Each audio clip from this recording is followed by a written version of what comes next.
दोस्तों, रावण की मृत्यु के बाद उसकी पत्नी मंदोदरी का क्या हुआ। रामायण की कथा में रावण का पराक्रम और रावण का पतन विस्तार से बताया गया है, लेकिन उसकी पत्नी मंदोदरी अपनी बुद्धिमत्ता, धैर्य और निष्ठा के लिए जानी जाती हैं। रावण की मृत्यु के बाद उनका क्या हुआ था, यह एक महत्वपूर्ण प्रश्न है। आज हम इस वीडियो में मंदोदरी के जीवन के उस कालखंड की चर्चा करेंगे जब उसने अपने पति की मृत्यु के बाद अपने जीवन की दिशा तय की थी। दोस्तों, मंदोदरी असुरों के वास्तुकार मयासुर और स्वर्ग की अप्सरा हेमा की पुत्री थी। मंदोदरी अपनी सुंदरता, ज्ञान और धर्मपरायण के लिए सम्मानित थी। रावण से विवाह के बाद मंदोदरी ने हमेशा रावण को धर्म और सत्य की राह पर चलने की सलाह दी, विशेषकर माता सीता के हरण के संदर्भ में। लेकिन रावण के अहंकार ने मंदोदरी की बातों को अनसुना कर दिया। वहीं कुछ समय बाद रावण भगवान श्री राम के हाथों मारा गया। रावण की मृत्यु के बाद लंका में शोक की लहर दौड़ गई। जब रावण की मृत्यु का समाचार मंदोदरी के पास पहुंचा तो वह युद्ध भूमि में पहुंची और अपने पुत्रों एवं अपने पति का शव देखकर वह अत्यंत दुखी हुई।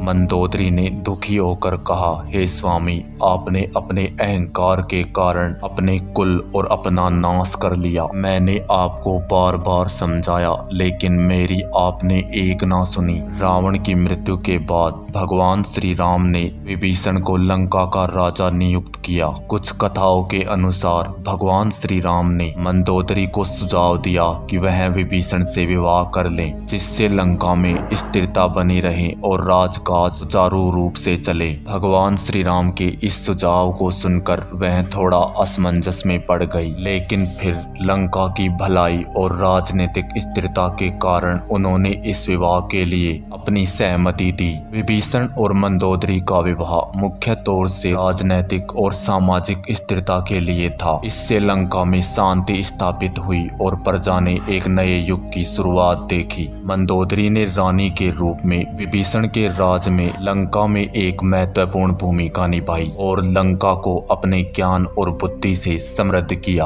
हालांकि कुछ अन्य कथाओं के अनुसार मंदोदरी ने रावण की मृत्यु के बाद अपने जीवन को वैधव्य रूप में स्वीकार किया और अपने शेष जीवन को आध्यात्मिकता और तपस्या में व्यतीत किया। उन्होंने धर्म और भक्ति के मार्ग को अपनाया और सांसारिक जीवन से दूरी बना ली। मंदोदरी का जीवन हमें सिखाता है कि मुश्किलों में भी धैर्य, बुद्धिमत्ता और धर्म का पालन कैसे किया जाता है। उन्होंने अपने पति के गलत कार्यों का समर्थन नहीं किया, बल्कि सत्य और धर्म के मार्ग पर चलने की प्रेरणा दी। रावण की मृत्यु के बाद चाहे उन्होंने विभीषण से विवाह किया हो या वैधव्य जीवन अपनाया हो, दोनों ही स्थितियों में उन्होंने लंका की भलाई और राजनीतिक स्थिरता को प्राथमिकता दी।